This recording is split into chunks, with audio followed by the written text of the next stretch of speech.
Estimados amigos, bienvenidos a un episodio más de Epic Podcast, el podcast de los profesionales 4.0. Como ustedes saben, el mundo está siendo transformado, no solamente por esto de la pandemia, que ya se convierte en un tema ya cotidiano y recurrente y está cambiando todos los entornos y la forma de hacer negocios, sino como lo hemos hablado en otras ocasiones, toda esta curva ascendente de la cuarta revolución industrial que los grandes expertos dicen que vamos a tener que adaptarnos con nuevas habilidades, nuevas competencias y entender nueva información. Hoy tenemos un episodio muy interesante.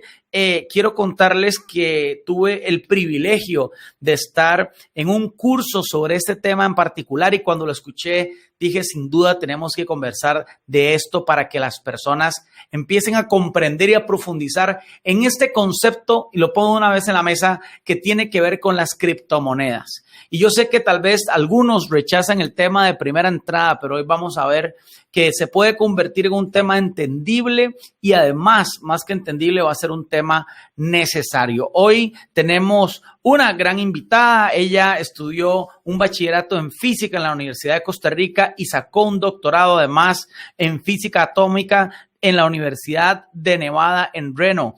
Recientemente finalizó una maestría en Digital Currencies y en Blockchain Technology de la Universidad de Nicosia en Chipre. Y su tema de tesis se basó en el estudio de los intercambios del dinero tradicional y las criptomonedas. Es decir, tenemos muchísimo contenido de alguien que está especializado en este tema y en esta materia. Así que quiero darle la bienvenida a Nancy Quiroz, que nos acompaña en este momento aquí en el podcast de Profesionales 4.0. Bienvenida, Nancy. Una pregunta de entrada: ¿qué hace para que un físico se interese en tema de criptomonedas? O sea, ¿dónde está la esencia y dónde estuvo ese gusanito para empezar a explorar este camino tan inexplorado? Y en una criptomoneda la confianza está en la matemática que está detrás de ella. Entonces es por eso que la hace muy interesante.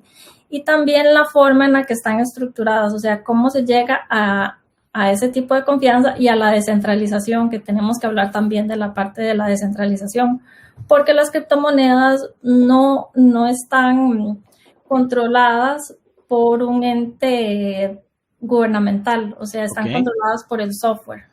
Y eso es la parte que le da la descentralización, por medio de otros protocolos que podemos ir hablando. Solo en esta frase, o sea, ya estás tirando un montón de conceptos interesantes. Y antes de que sigas, quisiera hacerte una pregunta. Exacto. ¿Qué es criptomoneda? Digo, porque hay gente que puede entender, pero para nivelar a todo el mundo en la misma idea de lo que estamos hablando. Cripto viene por la palabra de criptografía. Ok. O sea, moneda viene siendo así, un tipo de dinero. Ajá. Entonces es dinero regulado por criptografía. Eso es una criptomoneda. Para entender las criptomonedas, el paso número 1 es entender cómo funciona Bitcoin. Pero Bitcoin es un tipo de criptomoneda. Bitcoin es un tipo de criptomoneda, es la primera pero hay más. criptomoneda. Es la primera, pero hay más. Hay como 2,000 criptomonedas en este momento. Wow. Entonces, el mundo de las criptomonedas inició con Bitcoin en el año 2008. Uh-huh. O sea, eso fue el año donde Bitcoin apareció. En los 90 se dio la llegada del Internet. Uh-huh. Y había un grupo de activistas que se conocen como los cypherpunks. Ellos eran científicos computacionales, filósofos, físicos, que ellos se reunían para hablar acerca de estos temas. Cuando se da la llegada del Internet, ellos ven que el Internet va a impactar a la sociedad totalmente, o sea, que la va a revolucionar. Eso ellos lo vieron en los años 90.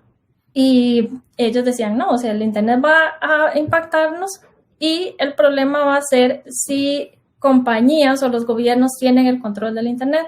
¿Por qué? Porque entonces van a tener el control de la información, de los datos de las personas. Todos los temas que estamos hablando actualmente, ellos los vieron en los años. ¡Qué visión! ¿eh? ¡Qué visión a futuro! Exactamente, sí, eso es una de las partes más interesantes. Entonces ellos decían, nosotros tenemos que liberar Internet. Y ellos empezaron a ver que tiene que ser por medio de privacidad, tenemos que cuidar la privacidad, lo que estamos hablando actualmente. Y a la hora de cuidar la privacidad, ellos decían, ok, lo hacemos por medio de criptografía.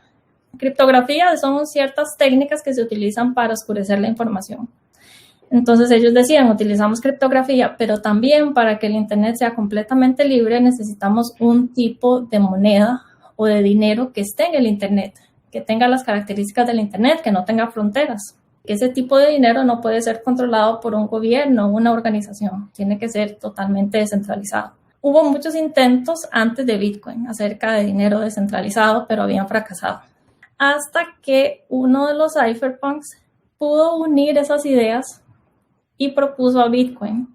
Okay. Entonces, ese cypherpunk, o sea, que se conoce como, él se hizo llamar como Satoshi Nakamoto, él envía un correo electrónico a la lista de los cypherpunks. Pero se hace llamar, ¿por qué dice se hace llamar? ¿Por qué le digo que se hace llamar? Porque la identidad de él no se conoce hasta el momento.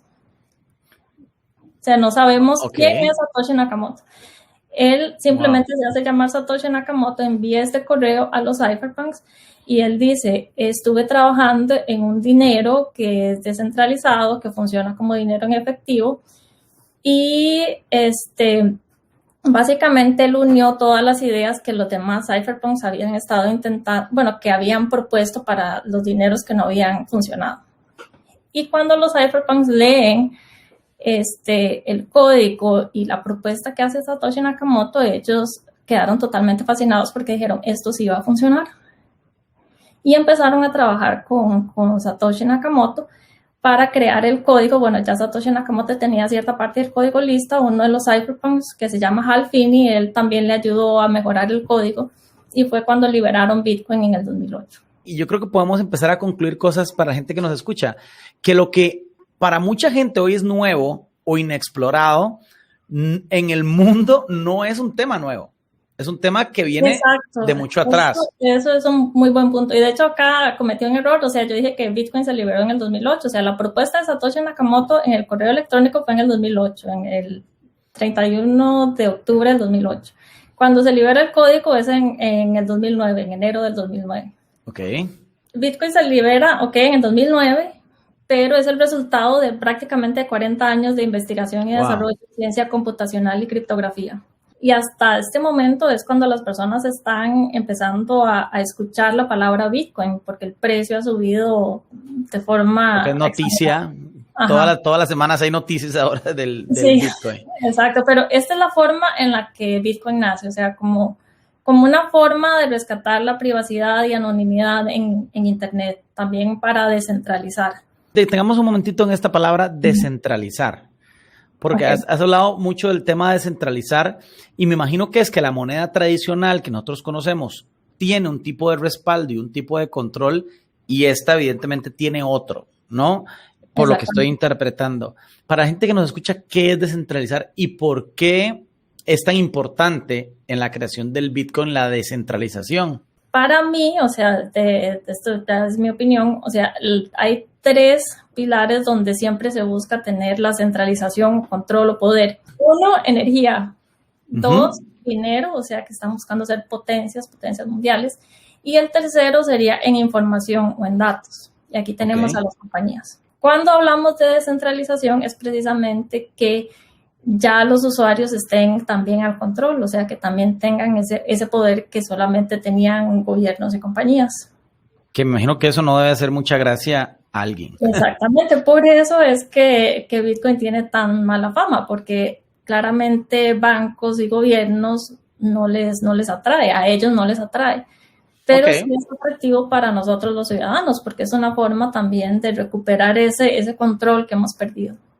Entonces, podría interpretar de lo que estás diciendo que la información que a nosotros nos llega de lo que es Bitcoin y criptomonedas podría no ser totalmente fiable o estar incluso manipulada, digo yo, por alguien que no...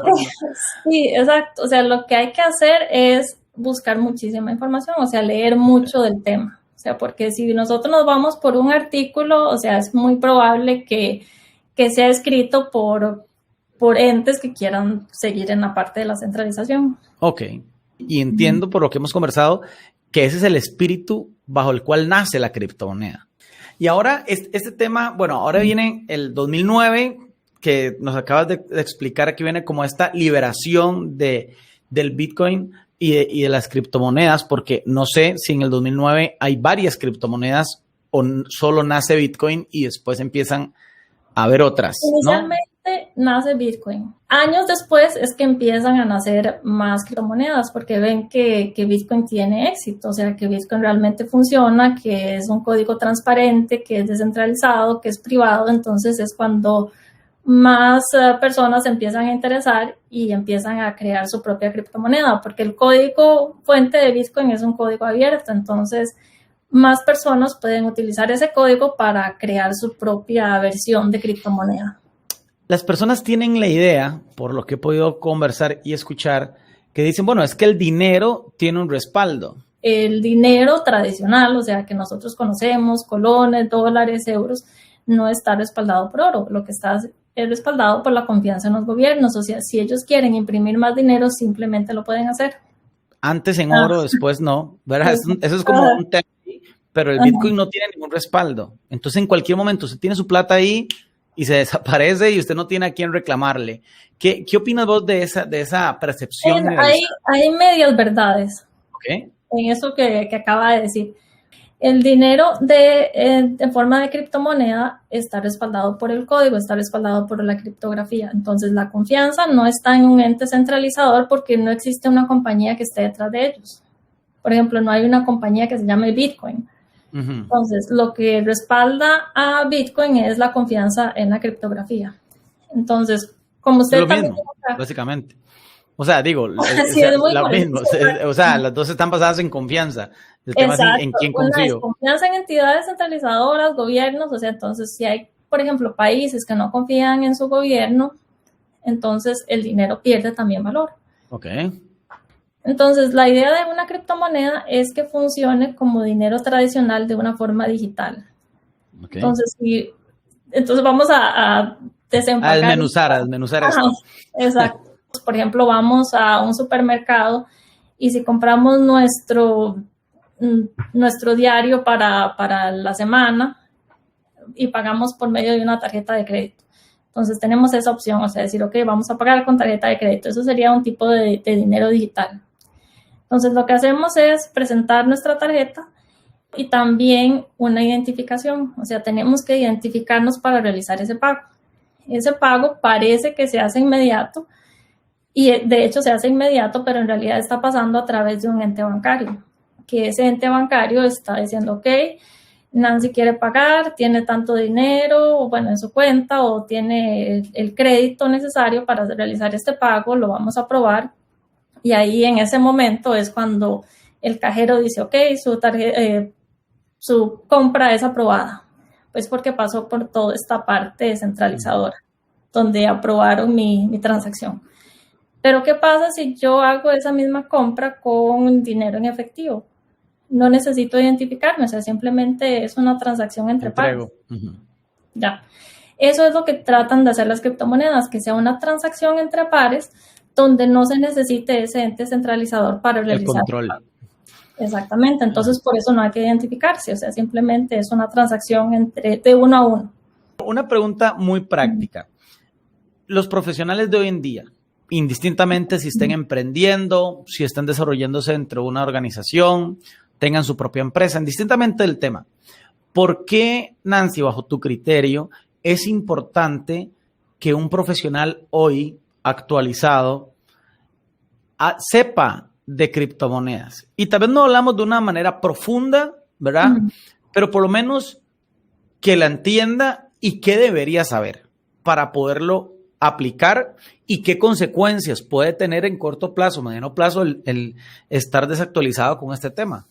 1.700 millones de personas no tienen acceso a una cuenta bancaria, por ejemplo. Okay. O sea, no se pueden identificar.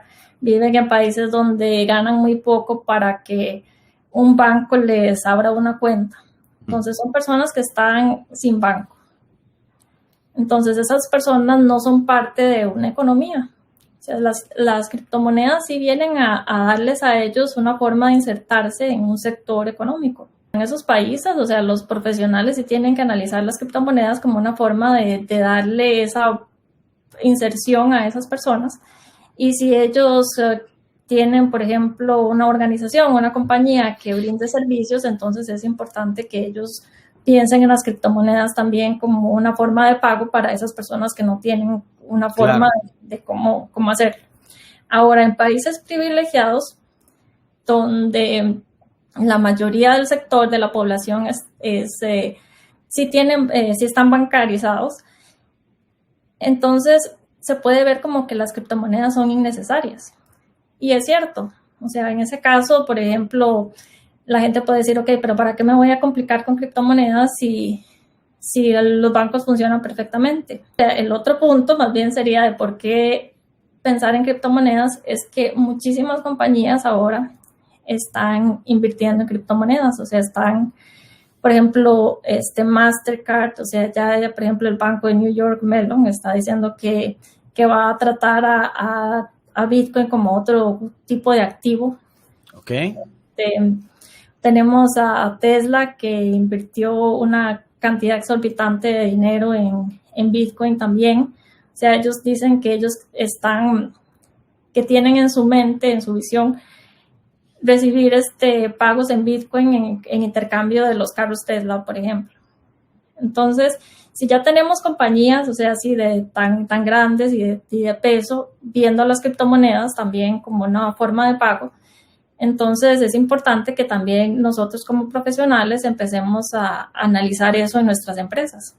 Entonces, claramente se puede ver como una inversión a largo plazo. Claro. Entonces, eso es un uso que se le da a la criptomoneda, a pesar de que así no fue como nació.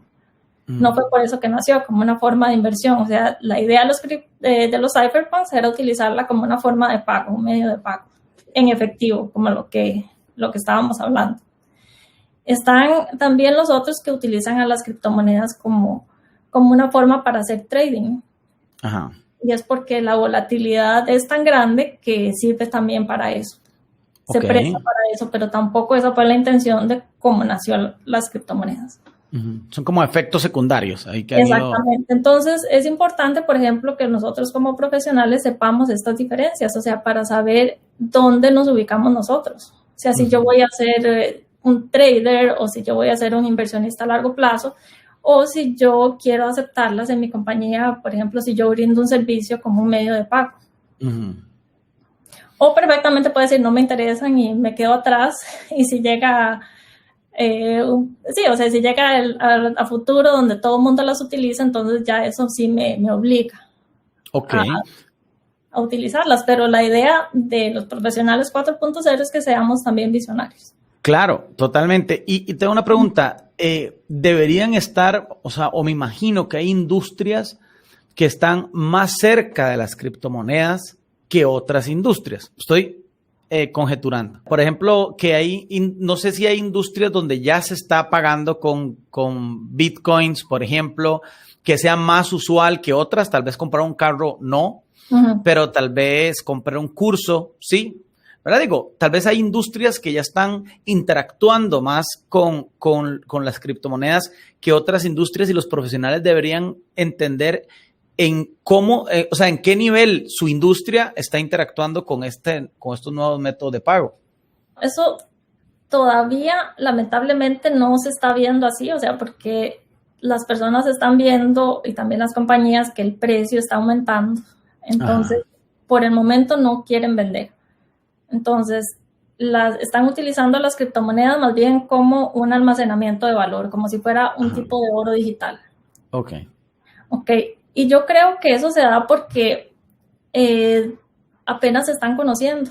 O sea, en el momento que lleguen a ser mainstream, o sea, en el momento que ya la mayor parte de la población conozca de ellas, entonces yo creo que es ahí cuando se van a utilizar más como un medio de pago.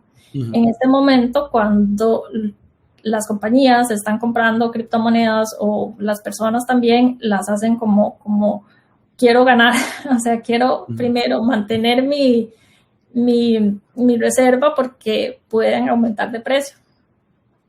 Claro, y ahí es donde tal vez piensan que en algún momento, cuando crezca, volverla a cambiar a moneda natural para tener una ganancia. Exactamente, pero vemos que esa tampoco era la intención de las criptomonedas, porque la intención es que funcionen como dinero. Lo que pasa es que en estas transiciones se va dando en diferentes fases. O sea, ahorita estamos en la fase de utilizarlas como un tipo de almacenamiento de valor, como un oro digital. Okay. Y no sé exactamente predecir cuándo se van a utilizar ya también como un medio de pago. Simplemente en ese caso una decisión de decir, yo doy mi servicio en pago de Bitcoin. Porque eso también quiero dejarlo en claro, o sea, el precio de un Bitcoin está cerca de $50,000, pero eso no quiere decir que para tener Bitcoin tengo que tener una fracción entera. O sea, puedo tener pedacitos de Bitcoin, por decirlo así. Ok, qué interesante. O sea, alguien puede decir, quiero invertir $100 en Bitcoin. Y perfectamente lo puede hacer. Ok, tiene un pedacitito de Bitcoin. Exacto. Ok. En esta línea, Nancy, ¿cuál es tu visión de los próximos 5 años, por ejemplo? ¿Cómo ves vos que va a evolucionar este tema a nivel de la sociedad, en la sociedad que vivimos y en el mercado en el que estamos? Este es un tema cierto. Es como un poco complicado también porque estamos a las puertas de una crisis económica. Muchos expertos dicen, lo han dicho. Hay gobiernos que están imprimiendo dinero así de la nada, están creando inflación, no se saben los efectos de esa inflación a largo plazo. Entonces, mucha gente están viendo las criptomonedas como una forma de cuidar sus ahorros. Claro. Entonces, es posible que incluso la pandemia esté acelerando la adopción de las criptomonedas. O sea que lo que estamos viendo hoy en las noticias puede ser también efecto de esto, de este efecto acelerador. Puede ser un efecto, claro, porque las noticias también generan incertidumbre. O sea, por ejemplo, si yo tengo mis ahorros y yo pienso, ok, mis ahorros van a perder valor en una cierta cantidad de años, prefiero poner mis ahorros en algo que aunque sea volátil, siempre está aumentando de precio. Ok. Entonces, es ahí donde muchas personas ven a las criptomonedas como una forma de salvarse, por ejemplo, como un botecito. Ajá. Como un salvavidas. Exacto. ¿Y podría tener esto un efecto péndulo? Digo, que va muy hacia la alza y después se regrese. Ese es otro problema, claro. O sea, porque desde que Bitcoin, por ejemplo, o las demás criptomonedas también se empiezan a comprar con dinero tradicional, se han visto ciertas burbujas o ciertos ciclos en el mercado, que es donde el mercado el precio de las criptomonedas aumenta de valor y de repente baja. Entonces, ahí es donde muchas personas también, o sea, si están viendo las criptomonedas como un sistema de inversión, tienen que tener muchísimo cuidado, o sea, porque en cualquier momento el mercado puede cambiar, o sea, el ciclo puede dar la vuelta y el precio puede caer. Ok. En este momento estamos en lo que se conoce como en un bull market. Ajá. Un mercado tipo toro donde estamos subiendo. El precio está subiendo, hay instituciones que se están metiendo, entonces hay como más exposición. Muchas personas tienen el FOMO, que es Fear of Missing Out.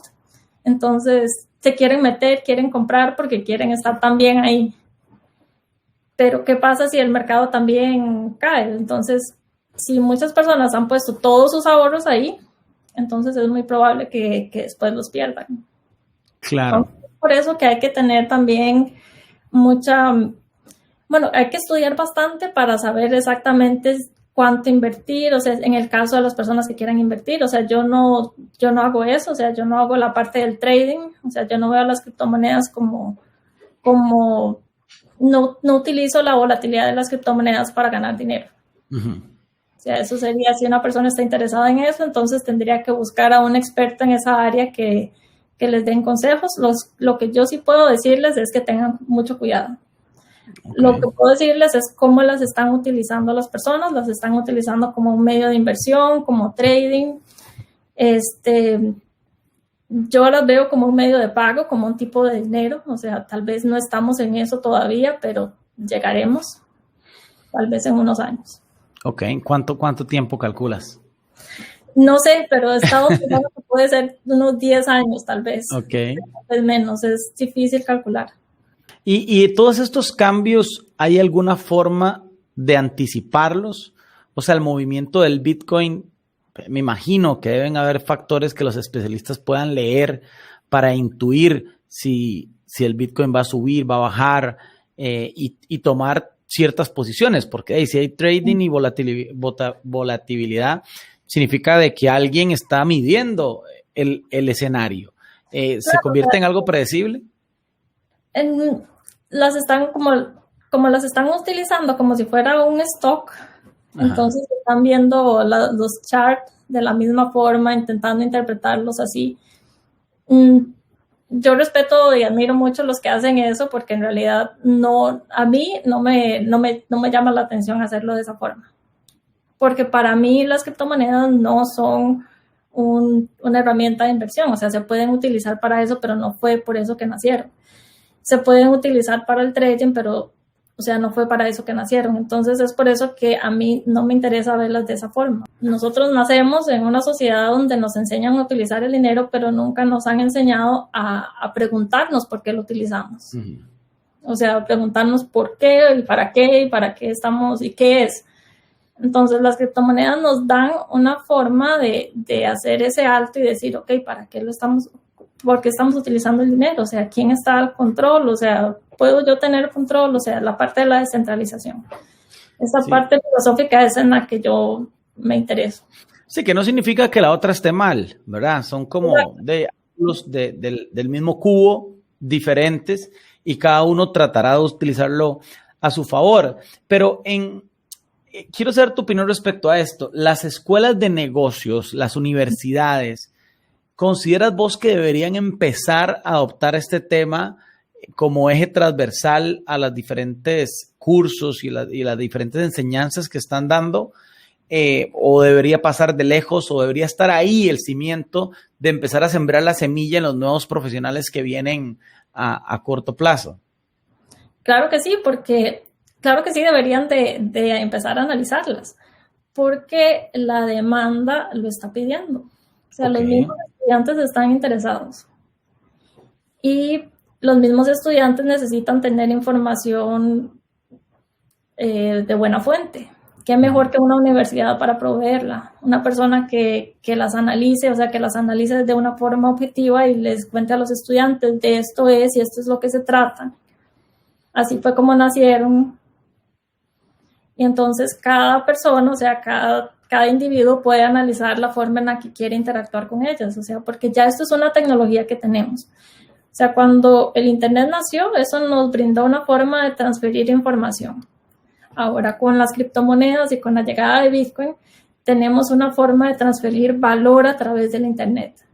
O sea, es como un paso todavía más allá. O sea, ya más profundo. Uh-huh. Sí, ya tenemos una tecnología que nos permite transferir valor. Ahora, con las criptomonedas también nace el mundo de blockchain technology, que es donde, criptomonedas es dinero programable. Pero ¿qué pasa si no solamente programamos dinero, sino programamos otras funcionalidades? Y así fue como nació la idea de la red de Ethereum, que es la segunda red más importante después de Bitcoin. Entonces, la red de Ethereum permite hacer intercambios de la criptomoneda, que es el Ether, y también actualizaciones en lo que se conocen como los contratos inteligentes, que son programas computacionales que viven en los nodos. Que los nodos son los participantes de la red. Entonces, y ahí vamos, ya se va poniendo cada vez más complejo el tema. Exacto. Entonces, tenemos a los nodos que son los participantes de la red. Esos nodos tienen el acceso a una forma para actualizar los contratos inteligentes. Entonces, las transacciones ya no vienen siendo solamente transacciones de dinero, transacciones de valor, sino esas actualizaciones a esos contratos, a esos programas computacionales.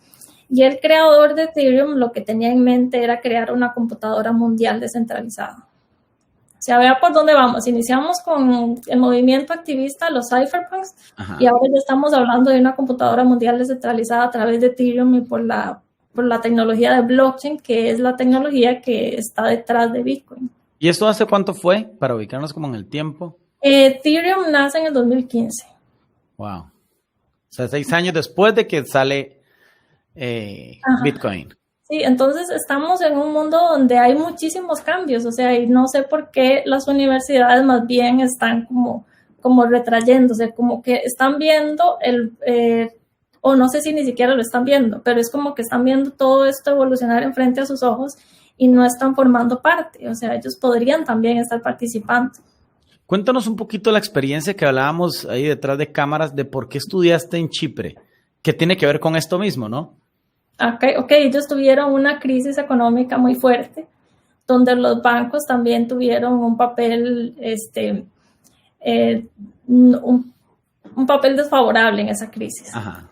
Entonces, cuando ellos empiezan a estudiar las criptomonedas, ellos dicen, ok, esta es una forma de cuidar mis ahorros, como lo estábamos hablando al inicio también.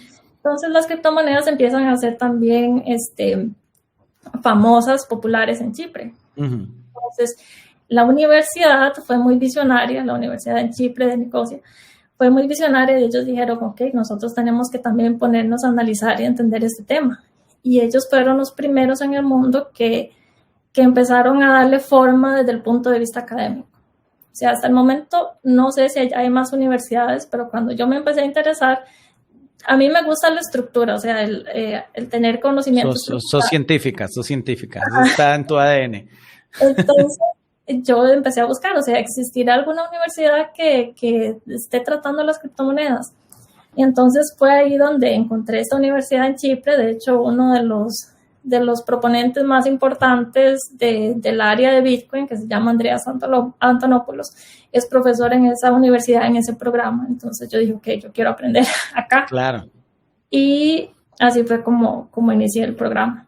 Okay. Y así fue como ellos también iniciaron con esta idea, porque había una necesidad en la población. De este podcast vamos a extraer un artículo que vamos a estar publicando, vamos a extraer infografías, así que va a ser muy, muy variado lo que vamos a estar haciendo, así que si nos puedes acompañar en otro espacio sería ideal.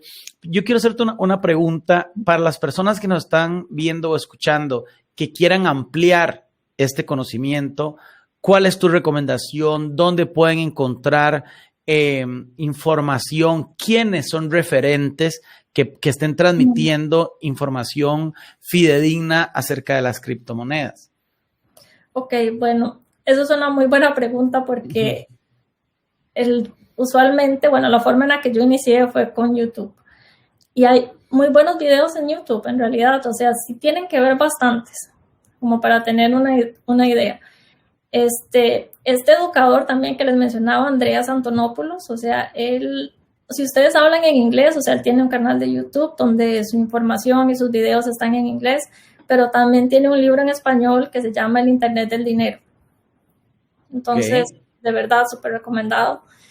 Sí, o sea, iniciar así, empezar podcast también. Ajá. Podcast donde esa es una forma excelente para empezar a aprender acerca de Bitcoin y criptomonedas. Hoy pusimos como los cimientos para poder entender esa parte cultural, si la podemos llamar de alguna forma, de las criptomonedas, pero es fascinante. Creo que, por ejemplo, yo que no conozco ese tema a profundidad, lo has explicado muy bien, de forma muy coloquial, y uno va como ya atando cabos de lo que va escuchando, porque además creo que vamos a escuchar cada vez más de este tema, una y otra vez, del tema de las criptomonedas. Quiero decirle a los oyentes acá que no tengan miedo de empezar a aprender acerca de las criptomonedas. O sea, usualmente van a ver en las noticias que digan que eso es para los que quieran hacer lavados de dinero, por ejemplo. Ajá. Que esto es para los delincuentes, pero eso también decían del Internet en los años 90 y vieron que los cyberpunks fueron visionarios. Entonces aquí nosotros también tenemos que ser visionarios, tener mente abierta y sentarnos y decir, ok, ¿quiénes son los que dicen que se utilizan las criptomonedas para lavados de dinero? Probablemente los bancos. Los bancos están en contra de las criptomonedas. Yo no estoy en contra de los bancos tampoco, o sea, no quiero dar aquí la controversia, pero es que también tenemos que analizar de dónde estamos recibiendo la información.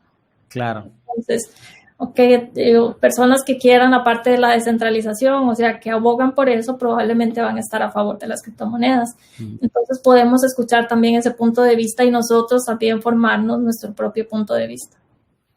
Me encanta el tema. Nancy, gracias por acompañarnos hoy. Gracias, Álvaro. De fijo tenemos que hacer otro, eso va a quedar ya cerrando aquí, terminamos de coordinar. Cómo funciona Bitcoin, los nodos mineros, el protocolo de consenso, toda esa parte que no nos dio tiempo. Claro, incluso otro tema interesante para explotar es los mitos alrededor de las criptomonedas, para poder conceptualizar cuáles son los mitos, porque hoy de manera muy informal agarramos unos mitos y vos los clarificaste, como esto del lavado de dinero, como el tema del respaldo. Son mitos que están ahí y realmente creo que van a ayudar mucho para que la gente empiece a educarse y a entenderlo desde otra perspectiva. Claro, solo quiero hacer una aclaración, o sea, no es que las criptomonedas no se utilicen para lavar el dinero, también se han utilizado, pero ¿qué se utilizaba antes de las criptomonedas? Se utilizaba el dinero tradicional también. Bueno, actualmente también se usa el dinero tradicional. Exacto, o sea, vean a Bitcoin como una herramienta, como una tecnología. Ajá. Entonces, podemos satanizar a la tecnología o podemos utilizarla, es como si tuviéramos un cuchillo. El cuchillo lo podemos utilizar para cocinar y cortar verduras y todas las cosas, o para matar a alguien. Claro. O sea, ¿qué es lo que hay que sancionar? El acto de matar a alguien con un cuchillo, no al cuchillo, ¿verdad? Ajá. Eso qué buen ejemplo. Totalmente de acuerdo. Así que nos quedamos para coordinar otro espacio. Muchísimas gracias. Creo que vamos a sacar muchísimo contenido de información de este podcast. Así que muchas gracias. No sé si quieres decirnos algo a la gente que nos escucha, algún consejo, alguna recomendación rapidísima para cerrar este capítulo. Estudiar, o sea, aprender acerca de ellas, o sea, empezar a analizarlas desde un punto de vista objetivo también. Buenísimo. Muchas gracias, Nancy, por acompañarnos. Esto fue Epic Podcast, el podcast de Profesionales 4.0. Vamos a seguir hablando de estos temas y otros temas para ir profundizando en esta visión de cambio, en esto que está pasando en el mundo actual y cómo de forma práctica podemos ir adoptando estas nuevas ideas o estas nuevas tendencias que están pasando en el mundo. Así que nos vemos en otro capítulo de Epic Podcast, el podcast de los Profesionales 4.0. Hasta luego.